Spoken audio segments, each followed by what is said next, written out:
Okay, welcome to Infinity Class 101. We are talking about list building for mission and basic principles about list building in Infinity.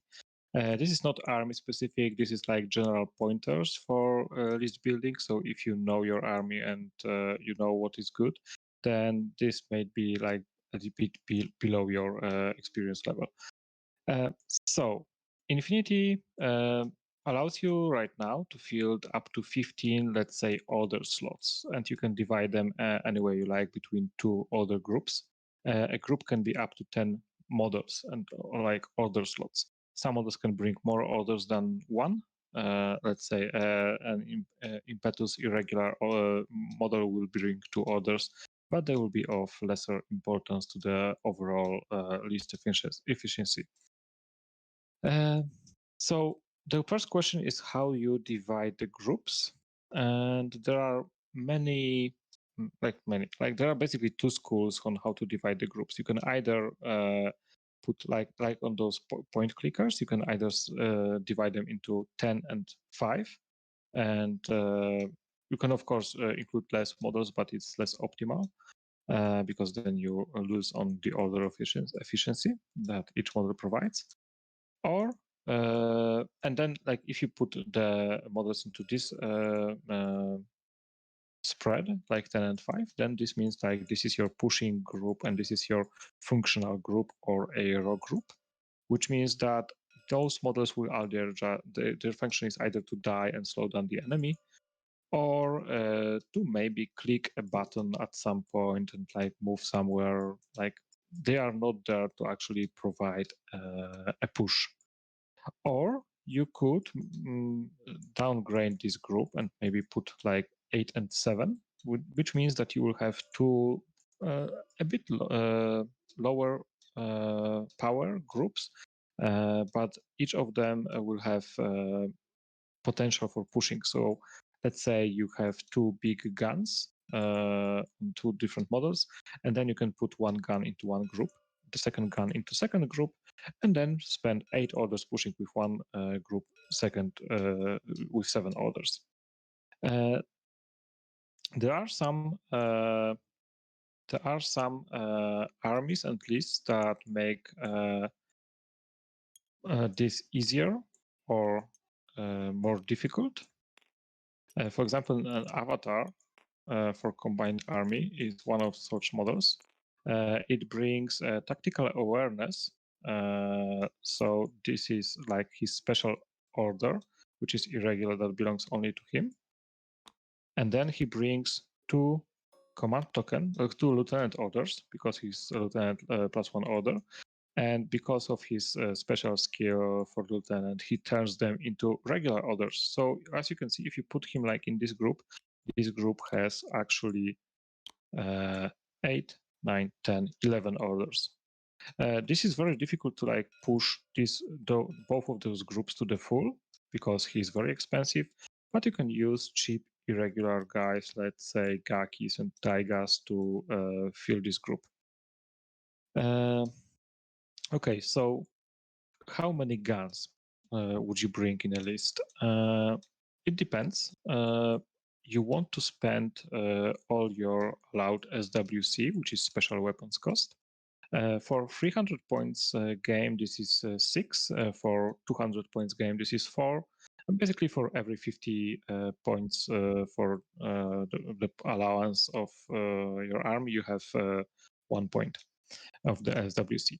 Some guns cost more, some guns cost less. Like HMG costs usually 1 SWC on line infantry and 1.5 on something bigger, and maybe sometimes even 2 on tags.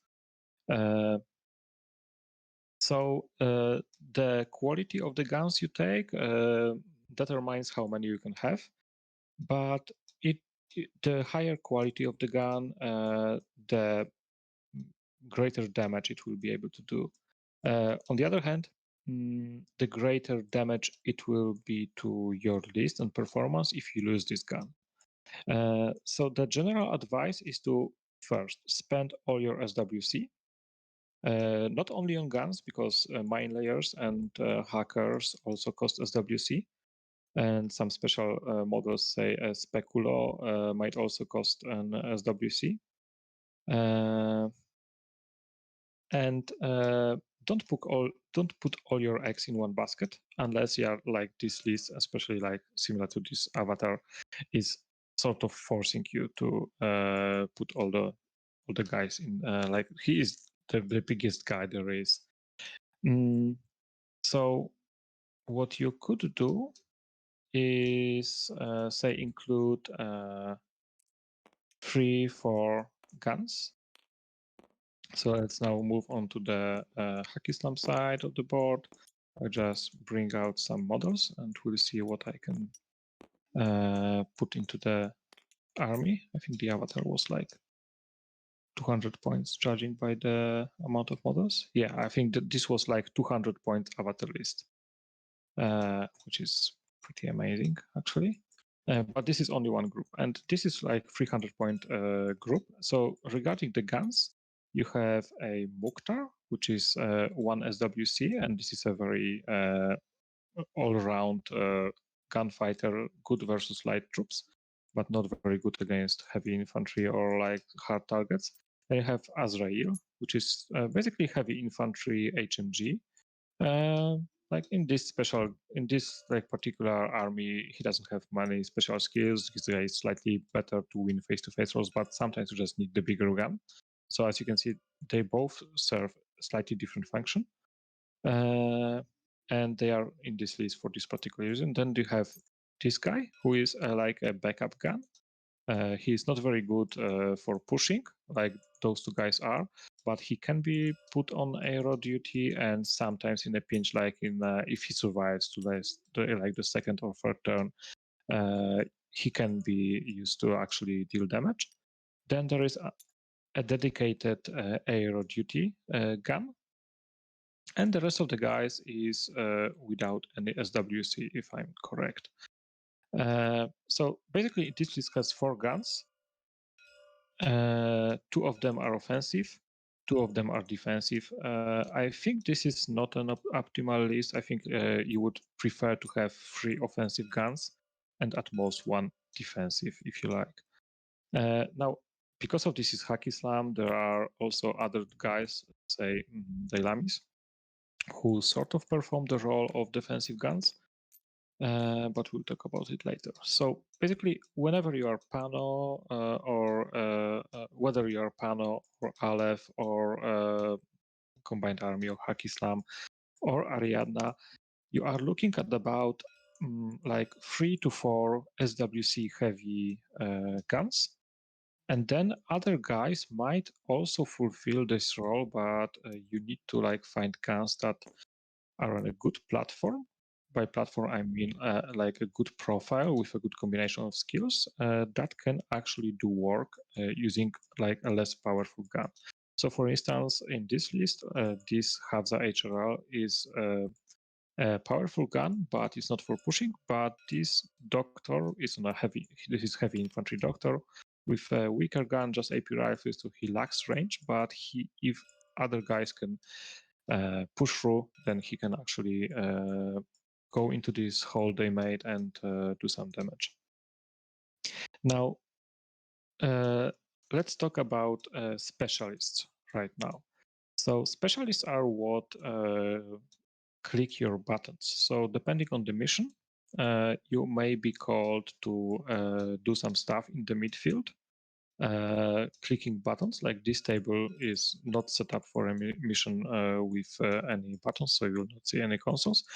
But we can maybe set up a different table right now, so that we can see like a table with buttons actually. So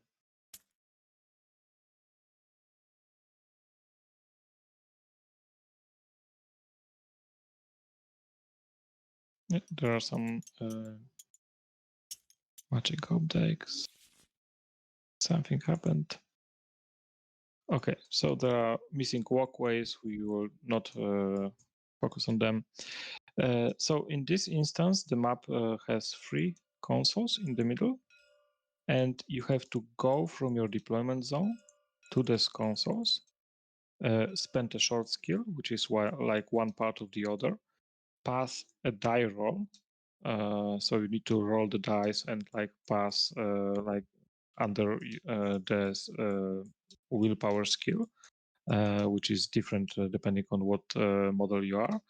And then you add your score points, or in other missions, like say this is a mission called Unmasking. Only after you click those consoles, you are allowed to do the second part of the mission, which is actually targeting enemy HVTs. So missions might be less clicky or more clicky, by which I mean that some missions, like you see, so the previous map had non-consoles, and the only interaction you have with your mission and opponent is killing the other guy's dudes and then putting them into places you need to put them. Or the missions can be more clicky, which means that you need to go somewhere and actually do stuff that is not interacting with your opponent's models, but interacting with the scenario. And this wasn't like at the start of Infinity. Like most of the missions were like just go there and kill stuff. And I think like this is an improvement overall. And a good tournament would have a lineup that is a mix of missions with killing and clicking and zone of control. So, how many specialists do you need to click to fulfill the mission? Well, at least one. This is like the least amount you can have. If you don't have any specialists, then you cannot fulfill a mission.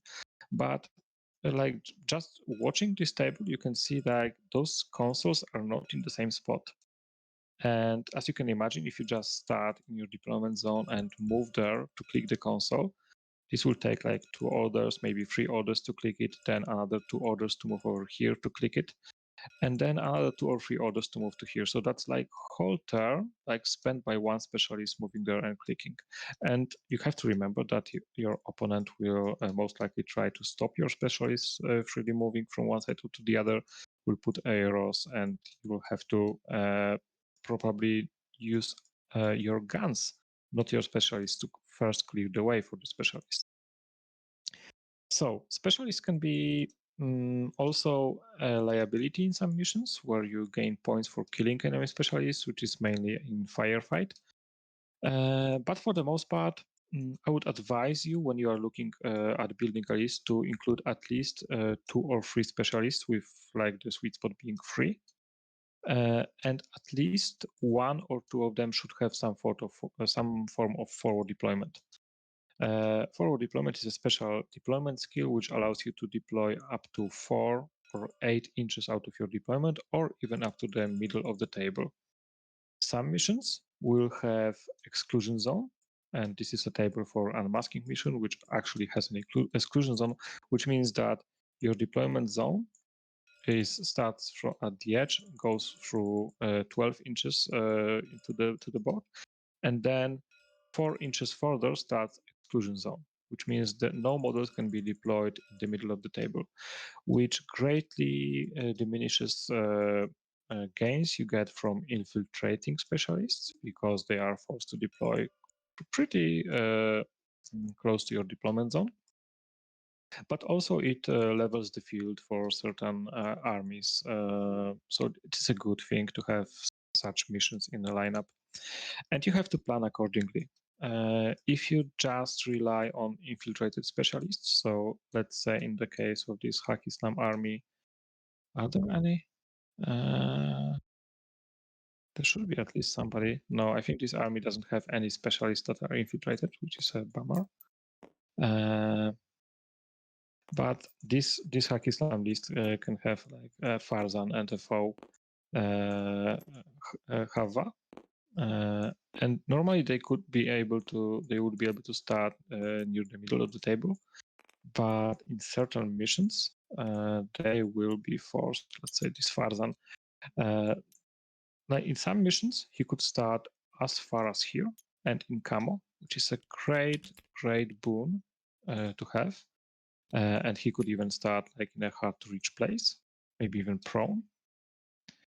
But in some missions, like these missions, he would be forced to start, say, like here, which means that he would still like be in a very similar position to just say a Gulam Doctor. Okay, so specialists. Like I would recommend 3 because as you can see, like you can have like 1 backup specialist in your back arc, like 1 infiltrated specialist, 2nd infiltrated specialist, or like just 1 at the front and 1 infiltrated. And they usually should be of different kinds if you are looking at making classifieds, which is also a thing in Infinity. There's a deck of cards that you draw in some of the missions before the mission, and then these are random. There are 20 different kinds, and let's say this card makes a calls for you making a test run, which is engineering a remote, and this calls for you going to enemy HVT with a certain type of troop. So you want to when we are building your list, you want to like cross the boxes from most of the classified objectives, but don't fret, like this is not like the most crucial thing about the mission. This is usually like 1 or 2 points, unless like there is like a different mission seems. Yeah, but for the most part, this is just like 1 or 2 points in the game. So they are vital to like maximizing or sometimes like making a draw into a win, but they are not like as crucial as actually being able to go on the table and fulfill the objectives that are on the table. So we talked about specialist infiltration, guns, and groups. Let's go back to the groups for a moment. You could have, like, let's say, all your guns in one group, and let's say 1 or 2 specialists with, say, cheap flash pulse bots and cheap just filler troops. And the idea would be to use your big group to clear the table, like destroy as many enemy models as you could, and then like have those essentially free 5 others to actually move a specialist at the board and click a thing and then maybe re-camo, because like those camo specialists, especially if they are infiltrated, they only really need like 2 or 3 orders. So imagine like this guy is deployed here. If you clear this area from all enemy presence with the other group, then the only thing that this guy needs to do is to get up, move to the console, then the same order he can reveal, click the thing. If you pass, then you're golden. If you don't, then you have to repeat. And then he only needs to recamo. And that's the only thing he needs to do, and that's like 3 orders. And this is also already scoring points on the board. Can I ask a quick question? Yeah, of course. Because some armies have quite punchy specialists, and one could argue that it is helpful to have, like, if the specialist is actually also kind of a good gun, they might help with the push, but it also makes them a much more valuable target to take out immediately. So would it be worth the saving of points to have the specialist part of the push, or would it be just too much of a risk? Like I think like the pushy specialists, say unknown ranger for Ariadna, which is a very good speedy mimetism MSV1 good gun and specialist operative. It is a very valuable asset. Whenever you have a possibility to actually push with a specialist that is also good at gunfighting, it is almost always the best thing to do. In a certain, not vanilla, but sectorial armies, you have sometimes the ability to duo a guy with some other, like let's say, wildcard trooper. So in essence, like you could say have this Azrael in say Kapukalki duo with Forward Observer remote.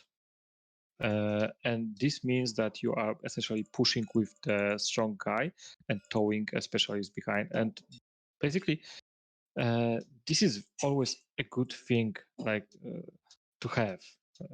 You either have to pay points for a specialist to infiltrate and be sneaky and be hard to kill, but like usually this is only like order intensive to kill because you have to like discover him, and this just costs the orders. But actually killing such a camo specialist is usually pretty easy because they are squishy. Or you could splash points on a strong guy that is actually moving, pushing, and clicking things, which is pretty amazing. There are some models that combine those functions with another functions, which is the lieutenant. And this is also a very strong thing, but also a possible problem. Say an avatar is a very strong guy, like the highest profile in the game, susceptible to hackers, but only just because of BTS 9, susceptible to EM ammunition, and his range bands, because range bands are also important when choosing guns, we'll talk about it in a minute, are trying to force him to stay back. So basically he's the best from at shooting, like say from here to the enemy deployment zone, because that's like within 32 inches. And if he pushes to the middle, then he starts to get like to the models that are within his 16 inches, which is his 0 range. So if a model is standing here and the avatar wants to engage him, this means that the avatar is actually in 0 range. So some and why I'm talking about avatar? Yeah, because the tags can dismount, so they can actually dismount the pilot, and the pilot can actually click the things. So tags are very strong at that. They combine these effects, and some models, say Avatar, combines all three effects. So he can spend all the orders that the army is allowing him, and click the console and kill stuff and be very tough and survivable. So regarding like, let's just, because right now we are at this point, like I want to talk about two different subjects. One is choosing lieutenant. Second is the range bands of the guns. So let's just go back quickly to the guns, because the guns have a different range bands, as you can imagine. And in Infinity, it is very, very important to actually know your range bands and engage the enemy at the optimal range bands. Because you are then you're in a great advantage if you engage in optimal range bands. So let's say I have those 4 guys here. So Mukhtar has a Red Fury, which is up to 24 inches range. Asawira Doctor has an AP rifle, which is up to 16 inches good range, and Azrael has AP HMG, which is up to 32 inches good range. Then Lemuet is a sniper, which is up to like 48 inches good range, I think. So the way you choose your models, you cannot choose all HMGs or all snipers or all rifles or all Red Furies, like all Spitfires, because like you can, but you have to know what you're doing. So I would advise to, depending on the positioning of the enemy and like the table, you position your models and engage and pick your engagements in such a way that you try to engage at the optimal range band. So let's say if the, I don't know, this Ardron is standing here, and you want to engage this Ardron because it has a flash push, which is up to 24 inches, and a flamethrower, which means that it has both short range and the medium range, but it lacks the long range. And there is a line here. You could engage from this corner with like Mukhtar, which is up to 24 inches range, but then you would be also engaging in his good range. So you could take this trade like counting on your BTS and cover and other things. But as you can see, this spot is already almost in the bad range for, let's say, the HMG. So you wouldn't want to engage from this corner with an HMG. The HMG is actually in the 0 range, so the ICA drone would be a problem. So this is a good corner for engaging this model with a 24-inch gun, but this HMG should probably engage from up to here. So he should move from here and touch cover and like engage this ICA drone from way up here. Now, what if you have a sniper? Well, the sniper can engage in any range he likes, like above 16 inches, but it is quite hard to actually find spots to move snipers and keep good range and be pushing.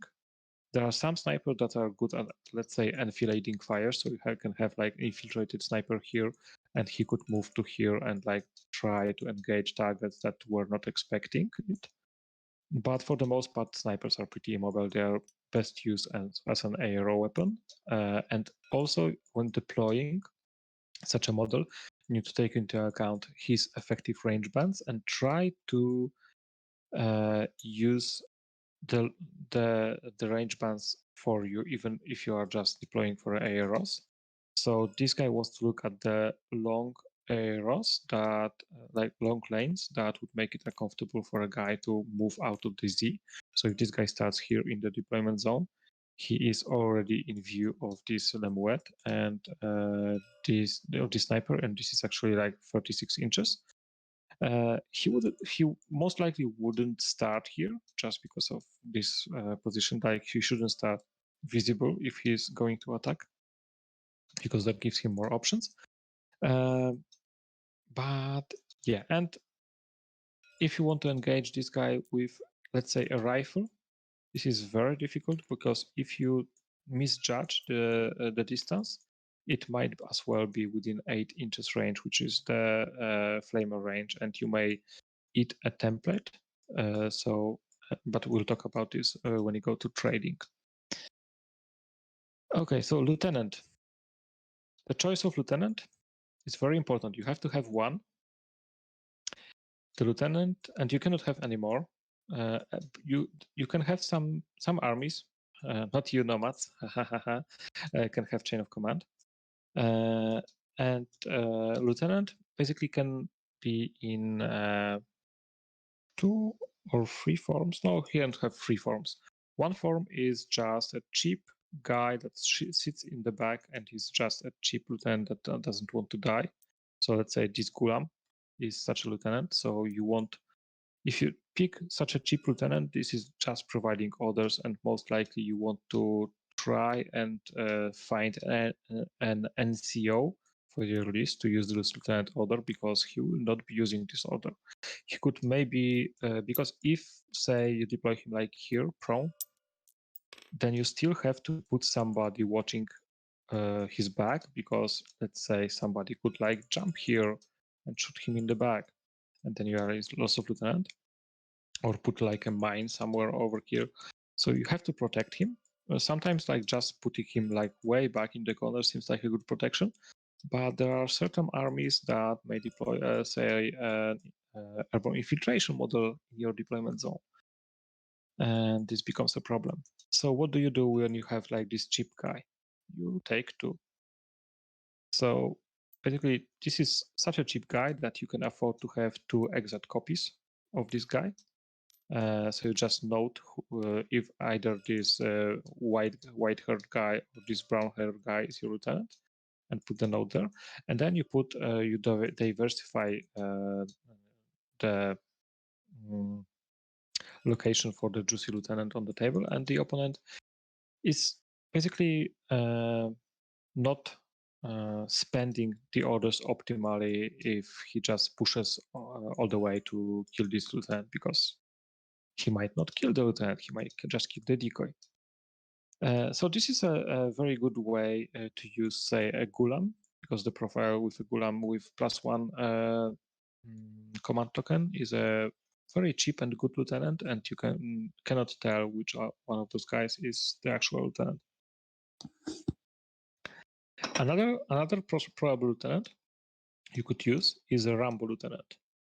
So say this avatar, or even better in Aleph, it could be the Achilles. So let me just see if I can have some.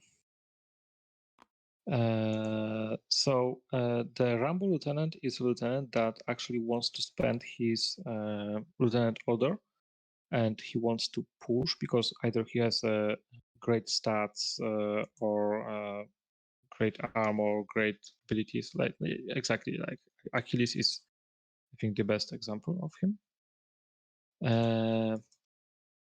But if you push too hard or if you lose him, then you end up in loss of lieutenant.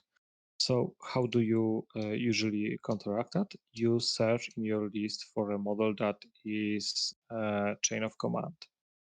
So let's say in Aleph, this is a Shukra chain of command. In Hak Islam, this is Perzan. In Nomads, yes, in Nomads, there is no chain of command.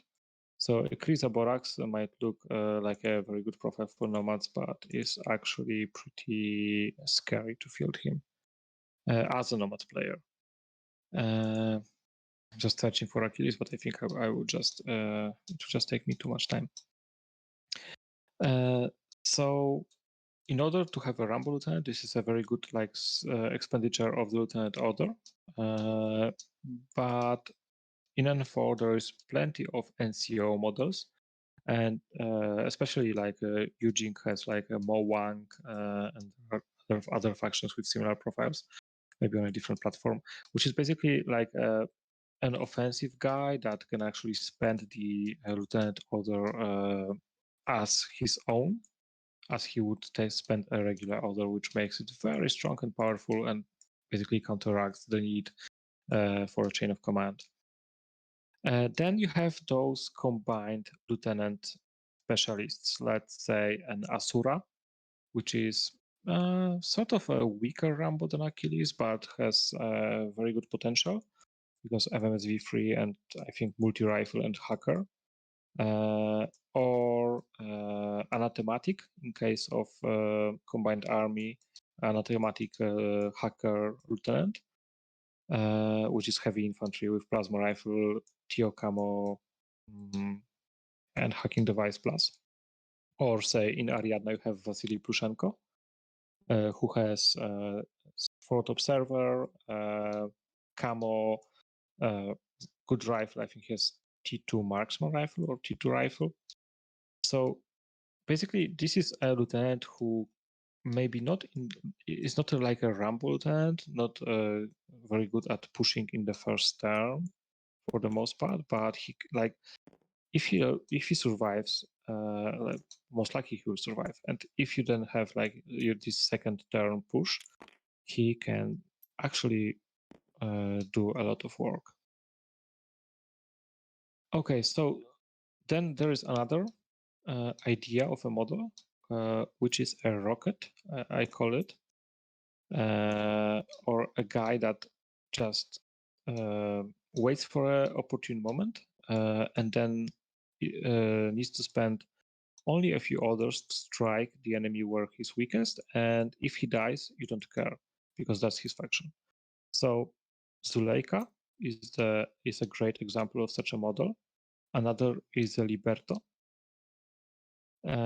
So this basically these are almost always irregular guys. So if they die, you don't lose a regular order, which also makes them cheaper. And in some cases, let's say in Hak Islam Zuleika, they are very fast. Zuleika moves like 8-6. So which means that if you clear the table for her from enemy AROs, then she can start, say, in second group. And from here, she can just move like this is like one order to here. This is short skill, then 6 inches to here. Then second order, she moves like to here and 6. And then her third order, she's already in enemy deployment zone. So she can start in the second group and be moved into the first group once this group has some losses, or she can just lie in wait, and if opportunity arises, you can have like those 3 or 4 orders to spend, and then she's already like threatening there. You don't always need to use this rocket to deal damage to opponent. It is of course optimal, but you can also just clear the table from AROS and then use like 2 or 3 orders to position such a model like in such an obnoxious spot in front of your enemy that they are forced to deal with it in order to move out of deployment zone. And then like you just force the enemy to spend orders dealing with such a model, and every order spent is a win for you. Like imagine like if enemy is deployed here and you have a Zuleika parked here, like you have to move here and then flamers happens, or if you move like behind her, she smokes and then dodges. Like this is a very difficult model, like maybe not very difficult model to get rid of, but it can do a great deal of damage if you just allow it to. So we talked about different kinds of models, about groups, about guns, about lieutenants, specialists, a bit about infiltration, maybe not as much, but I want to focus on infiltration when we go to missions that score zones. And then there's another, like rockets are sort of like traders. So another group of these models would be, let's say, a Dailami that is not a rocket but is a trader, which is basically a cheap guy that can start deployed in a spot that forces you to deal with. And if somebody comes at her at this model, it can just say place a template on the guy that just force the armor save and disregard his own life. And especially in Hack Islam, even the Gulams are traders. Imagine this, like because they have delayed shotguns, which allows them to put just a template whenever somebody comes close, and they will most likely die because they will be if they shoot them, because they will be taking numerous hits because they are not face to facing this attack. But if let's say a rocket comes at them, then they may just force a trade. So they may inflict a wound and the rocket may go dogged, which makes it more difficult for the rocket to achieve the goals. And then there is the idea of deploying AROS. You might have heard about deploying AROS that are soft or hard. So hard AROS would be the guys that actually look at the enemy and shoot at them, and never expect a hard ARO model to survive. Like the guy that you deploy looking on the table is going to die. And why that is?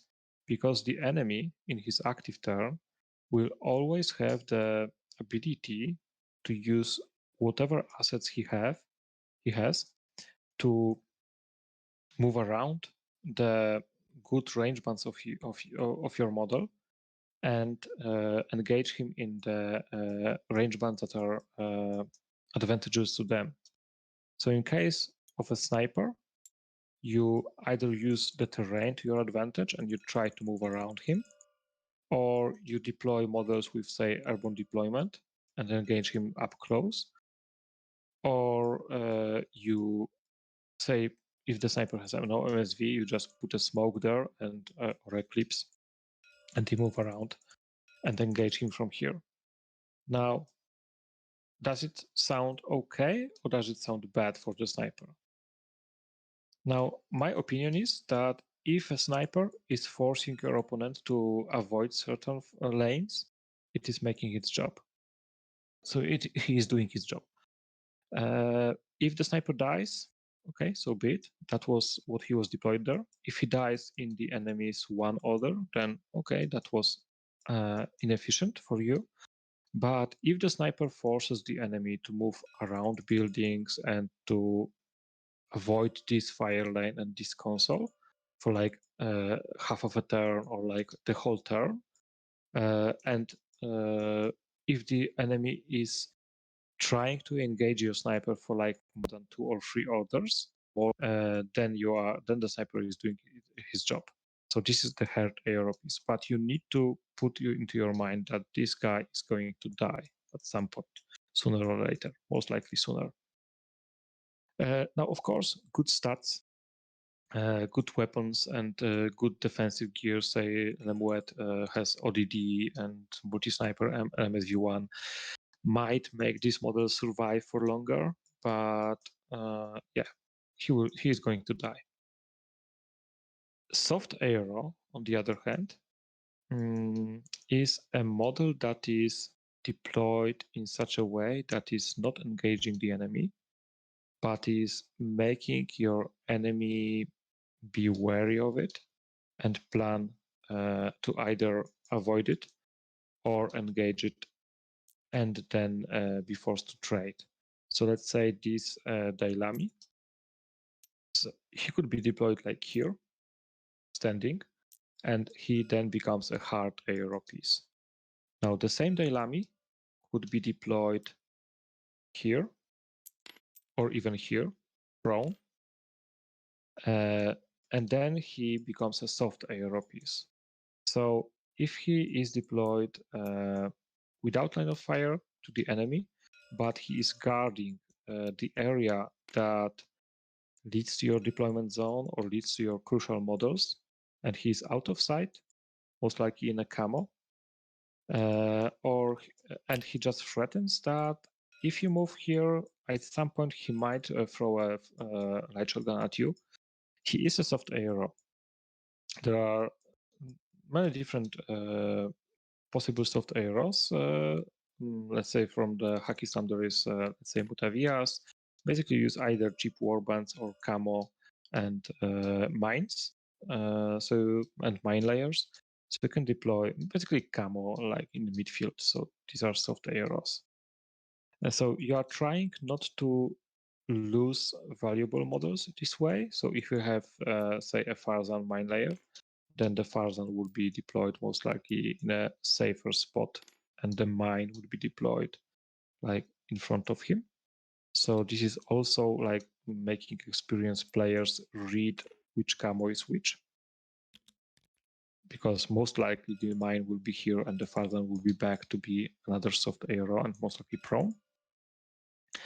And between those two models, they are very well protecting like this area of approach.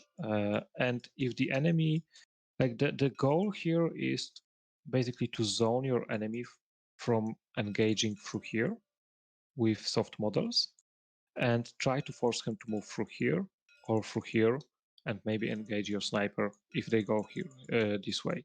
So you can combine those two, like you can deploy, say, a hard ARO piece in an obnoxious spot and then close the spots that are difficult for you to engage with the sniper with soft ARO pieces. So you could say deploy a Dailami here or a Gazi here and say this Perzan mine layer here, and this makes the enemy to either engage the mine to reach the spot that is advantageous to him to reach deployment zone out of line of fire to the sniper, or go against the sniper. And I have like one last thing about list building. How many irregulars is too many? Like, since I am playing mostly hack, I feel pretty comfortable with playing irregulars, but I've seen many people struggling with the use of irregular models. The irregular orders can be attacks, like they are allowing you to deploy more models on the table and basically better regular models because these guys are so cheap. But say, would you run a group, an army that has 8 regulars and 2 irregulars in group 1, and 1 regular and 4 irregulars group 2? As Hackislam player, I run such a combination pretty frequently. This is very taxing on command tokens, because at some point you have to spend command tokens to like fuel, turn those orders into regular. But there is also another way to use irregular guys, and this is basically using rockets. Let's say Liberto or Zuleika or other cheap irregular guys. And another thing is using this second combat group as an ARO group, where you put, say, a flash pulse bot that if they die, they die. And then you put, say, some other guys, say your Liberto or like Dailamis into this group. And this is your ablative group. This is basically very hacky Islam way. But in other armies, you can do this also. Say in a combined army, you could put, say, 4 Taigas and an R drone into the second group, and this basically achieves the same effect. The Taigas protect the backline, or like the nooks and crannies. They have a great threat projection, and if they die, you don't really care. But if one of them survives and reaches the enemy DZ, then you can move him for a command token to the other group and maybe spend some other orders on him. So the downside of running such a list is when you go first and the enemy spends a command token and cuts you down 2 regular orders. And then you are down to like 6 regular orders and 2 irregulars, which sucks, basically. But how do you counteract that? You use those irregulars actively. So you don't actually think that that you need to spend those regulars on, let's say, this Azrael. You have to have a plan. Say Liberto, which is a camo, is a great piece at doing this. He can be deployed like 8 inches up the board, and in 1-2 orders he can be already behind the middle zone. And since he was camo, he can move there pretty safely, like barring mines maybe. He could be just discovered, and then he can engage like midfield infiltrators and some other guys that are poised to go into the deployment zones, and he can engage them pretty easily. Yeah, any questions? No, not right now. I think it's quite a lot to absorb when you don't have that many games under your belt yet. Yes, I understand. I'm trying to like force, because we are making this a video, I'm trying to force a bit more information that I would normally in like if you were like we're just like leisurely talking about, and if you have some more time later, we can just go through a bit of this like of the vid if you want. Oh no, that's okay. I'll learn along the way. Yeah. Okay, so I have this. So this is basically lots of ideas about list building, but to sum it up, you can have 2 groups and use them wisely. Most likely you will have like big pushing group, and the other will be either supportive, maybe healers, maybe the ARO group, so the guys that are deployed for ARO, and if they die, they die, or maybe a specialist infiltrated to click the things in the second group. Then guns, 3 to 4 big guns with different range bands. Lieutenant, either hide him or use him offensively, but you have to think how to deal with losing him. Then infiltration, like you have to pay for infiltration, but it makes it very easy for you to score objectives. Then some like cheap guys that you can just force into your enemy into like in efficient like insecure position.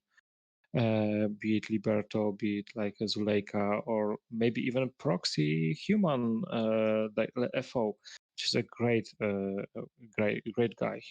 She can just go click a console and then with her NWI just go and clear like half the midfield by her own. Then there is soft and hard ARO concept and irregulars. And now we go to the how a mission can force you to build an army list in a certain way. So let's say you go for a mission that is click intensive, so as unmasking. So there are 3 consoles, and you have to start near your deployment zone. You have to go to the console. You have to click it, and then you have to discover the HVT of the enemy, and only then you can actually damage the enemy HVT and score actual points. So this means you need to have a lot of specialists, like at least 2, probably 3 to 4, and also the mission calls for has a hacker bonus, which means that it is very advisable to have a hacker. So sorry, Ariadna, you have to have this war driver. Like this is just too good a bonus to miss on. Like having a +3 to the roll and 2 dice rolls instead of 1 makes it much more order efficient. On the other hand, if the mission were without exclusion zone, you could just infiltrate a foxtrot or somebody here and just spend 1 order to click it. And a hacker that starts your deployment zone would have to fight all those AROs and then spend at least 2 orders going here to click it. So you have to like think about it, like not always just having a hacker just because the mission calls for it is good, because in some factions certain specialist types just are not ideal. Now for scenarios that call for killing stuff, so say firefight, annihilation, then you have like in scenarios that call for killing stuff, usually they are like victory points based. Also, like you have to kill more victory points than the enemy killed yours, or you have to have certain like brackets or tiers of points killed, which makes it which forces you to use the either cheap guys to trade with your enemy. Like, so you then pick like a Liberto or like a Bashi Bazook or like a Zuleika to go to the enemy and like leave 11 points and kill maybe 30 or 40. Or you want to use good platforms. So you actually want to use the Achilles or the Avatar and like build your list around it. So let's say you have an Avatar. It will usually mean that you will have at least an engineer of some sort and at least a hacker of some sort, and most likely just to protect it somewhat, most likely bit and keys, and then probably some sort of like a mine layer, and most likely some sort of smoke to protect him from. Basically, you're building a list around this guy. But this guy is also pretty safe. So you can, if you have a good enough guy, you can actually use this expensive guy to just kill points and points and points of the enemy models.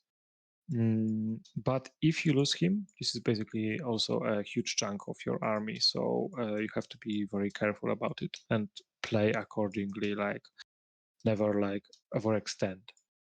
On the other hand, if you use cheap guys, then you are trying to put your enemy like in a like introduce chaos into his list, into his deployment and his decisions. So some factions don't have ability to have one of those styles. Basically, Hack Islam sucks at having like this very good stable platforms for dealing with enemy stuff.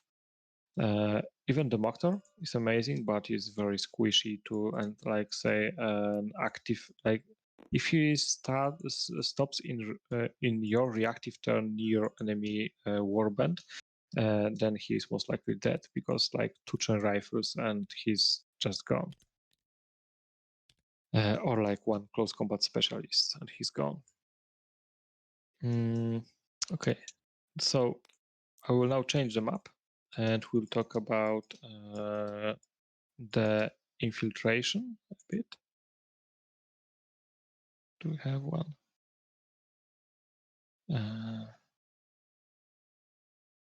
I think it's in a different pack. Okay. Mm-hmm.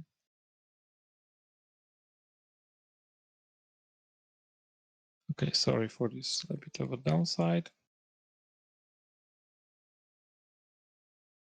I'm just searching for like a mission with that is designed about going places and just being there. Okay, this is risky because this map is pretty asset intensive, I would say. Yeah, but you are having good machines. Okay.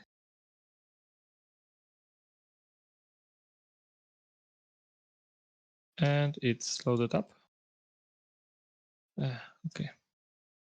So this was quadrant control, which means that there are quadrants. So is this quadrant control? Probably. So basically there are zones in the on the table that you need to go. Say I will just draw a box. So say this is like a zone. So can you see it? Yes, I can see the zone. Okay, so the zone would most likely made stuff disappear, but let's copy that. So those kind of missions are very good for infiltrated specialists. So basically, you can start in your deployment zone and then go there and fight the aeros and put your points into the zones. But if you have just a guy on the rooftop or just a guy in the second floor, or say just a guy somewhere here, like, and if you deploy them, especially if you deploy them prone, and say, let's say there is a console somewhere to be clicked, then you just deploy nearby the console, put a mine from a mine layer nearby to protect you, and you can either spread out or you can deploy it and force like one zone. And also when you are deploying like infiltrated guys for like mission that is scoring zones, you have to think about where you can move those guys. So let's say this building is completely on this side of the table, which means if I start deploying on the red side, I cannot infiltrate a guy here. I can only deploy him like here and then move into this side. And as you can imagine, this spot is much more dangerous than on top of the roof because any trooper moving through here would be able to discover me, this guy, and destroy it.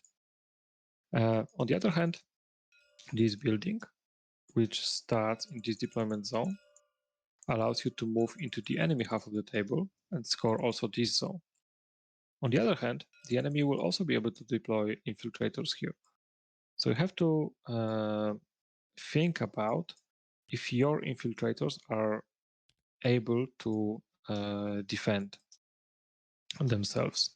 So what you would do in this position when this building is not ideal for you, you have to consider that the enemy will have infiltrators there.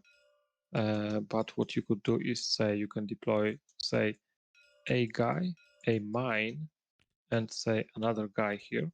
And basically a mine will explode on enemy camo infiltrators. So you can put it like here and try to force your enemy to engage in a bad position. They will most likely try to do the same, but if you deploy first, then like setup like this makes, say, this building a bit off limits for the enemy.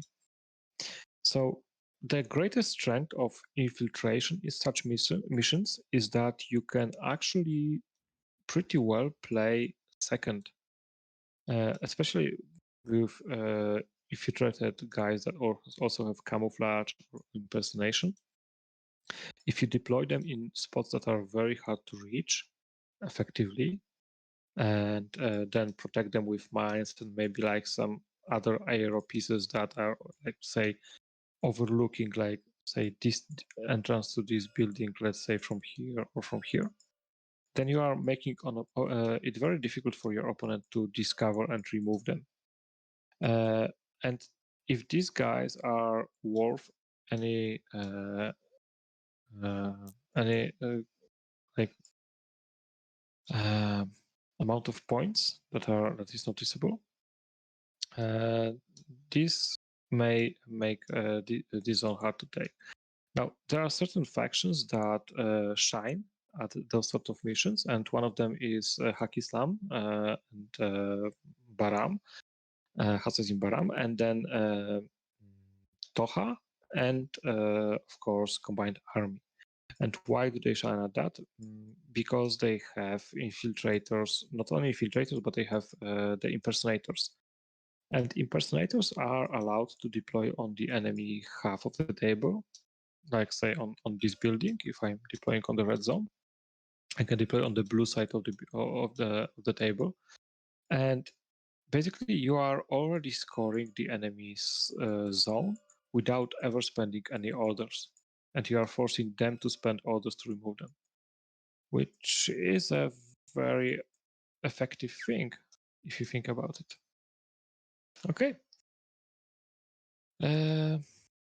So I don't think I need to be any more specific about list building regarding mission. You have to consider like if you want to click things, or if you want to kill things, or if you want to be places for the mission. And for killing and for being places, you don't really need specialists.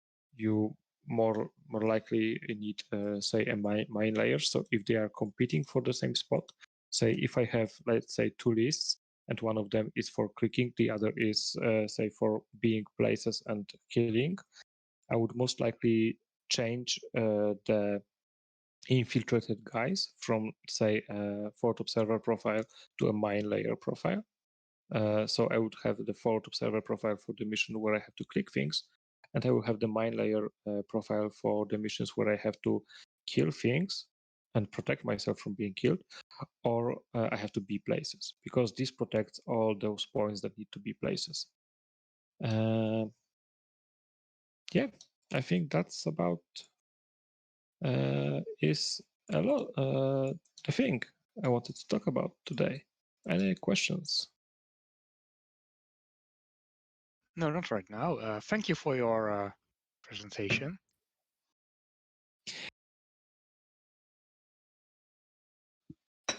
Yeah, I think I talked a bit too much.